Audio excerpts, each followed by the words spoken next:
Welcome to the UFC 280 Burn Moment Recap, where me and Priest are actually going to recap UFC 280 and find 3 key burn moments out of any fight of the night that we thought really showed that burning moment in a fighter's fight.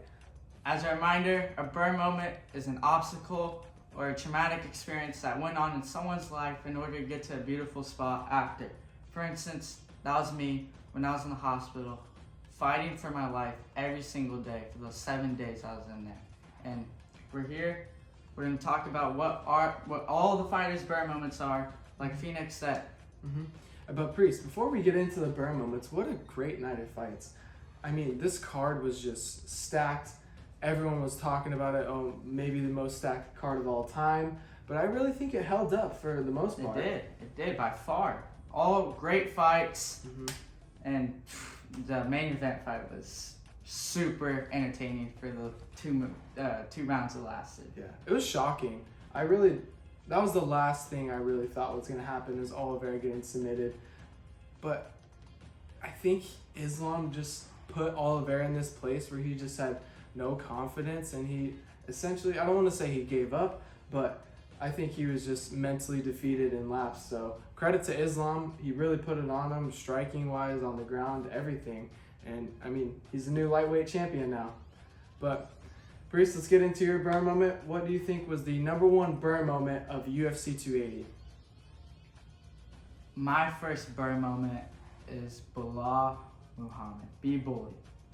Whenever he went to his corner after the very first round, Khabib and his coach, I wish I knew his name, but I don't, but he's such a good guy. I've seen him all across the UFC cornering other men, but when Bilal went to his corner, Khabib's like, pressure, Sean's getting tired, you see it, push him against the cage and he'll get it done.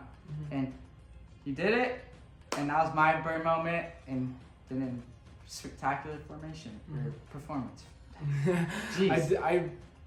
The Bilal Muhammad that we saw last night is nothing like the one that we've seen before. I mean, we were at his last fight back in April when he fought Vicente Luque, and he was a totally different fighter then. He was more hesitant, he was on his back foot, but that was opposite of what we saw. He was pushing the pace on Sean Brady, he was picking his shots, and I really think the pressure got to Sean Brady, and kudos to Khabib and his corner for really instilling that pressure.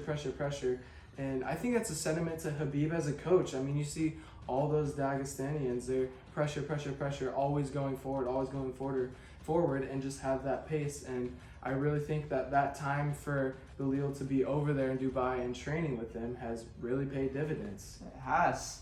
Great win for him. Got to keep this moving. Phoenix, what is your second burn moment of UFC 280? You know, I was between two all day about which one I was going to pick, but I'm going to have to go with my man Sugar Sean O'Malley, man. Sugar Shep. He just all week, not even all week, but all month in the past months, all you've heard was, this is a huge step for Sean O'Malley. Is he at this level? Has his mouth got him to this level? Or has his abilities got him to this level? And I think he really showed that he belonged in that fight. And I think there was so many burning moments within the fight. I mean, he got clipped, he got dropped, he got taken down, just so many up and downs. But I really think that key burning moment in that fight was between round 2 and 3.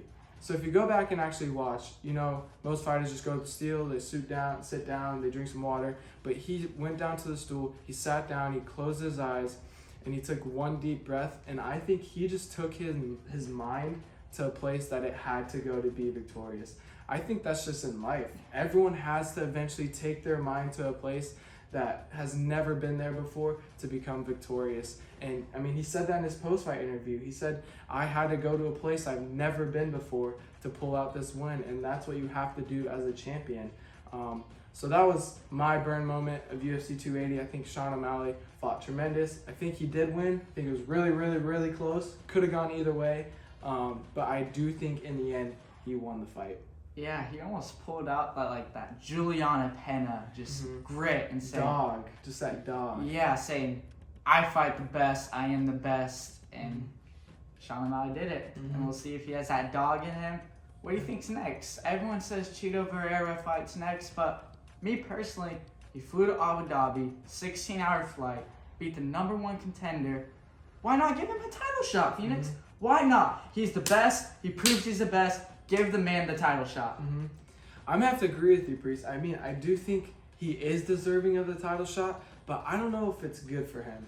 I think Really? he's had one really tough fight. I think this fight really did take it out of him, so he's gonna need some time. Aljo's fresh. He fought against TJ. Granted, TJ's shoulder was kind of hurt, just battling dislocated shoulder all through camp.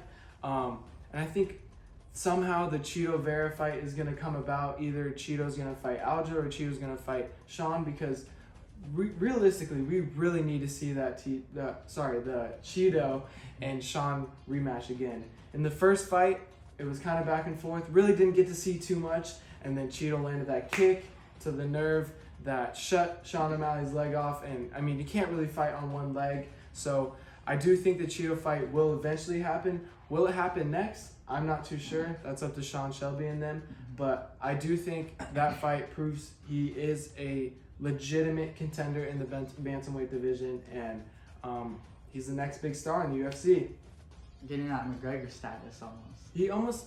I feel like this is what the UFC needs. The UFC needs a champion that is just gonna draw eyes, put asses in seats, kind of like McGregor did, and you don't really see too much of that anymore with the champions now. So I think the best thing for the UFC would Sean O'Malley be champion. So, but can't go off on a tangent on that. We got to keep the show going. Chris, what is your final burn moment of UFC 280? I'm gonna go with Beneil Dariush. Really? Yes. Okay, that's a good pick. Good pick. I believe something spiked in his body whenever Volkanovski tweeted saying he is the official backup for UFC 280. And to clarify, that's a backup for the Islam Makhachev and Charles Oliveira fight. Yes, exactly. So, going back, geez, Felix, you letting me lose my train of thought. My fault. I cut him off. Anyways, back to my burn moment. Whenever Volkanovski was the official backup, Beneil got super irritated, and he's like, how's this possible? I'm on a 7-fight win streak. Volkanovski is the 45 champ. I should be the backup. I proved it, and I fought everyone the UFC has given me. So I believe that was his burn moment. Went out there, beat the number 8 guy, Mateus Gamrot, in beautiful fashion. Priest, that's twice. If you go back to the UFC 279 post-fight burn moments, you also picked Nate Diaz and how he had to go through things before the even fight. So I think kudos to Beneil to putting all that aside and going out there and just putting a great performance out there. Yep. That's going to do it from the Burn Factory boys here for the Burn Factory recap of UFC 280.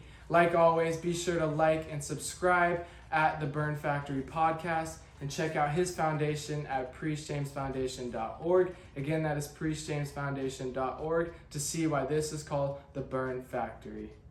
Priest, we'll see him next month, UFC 281.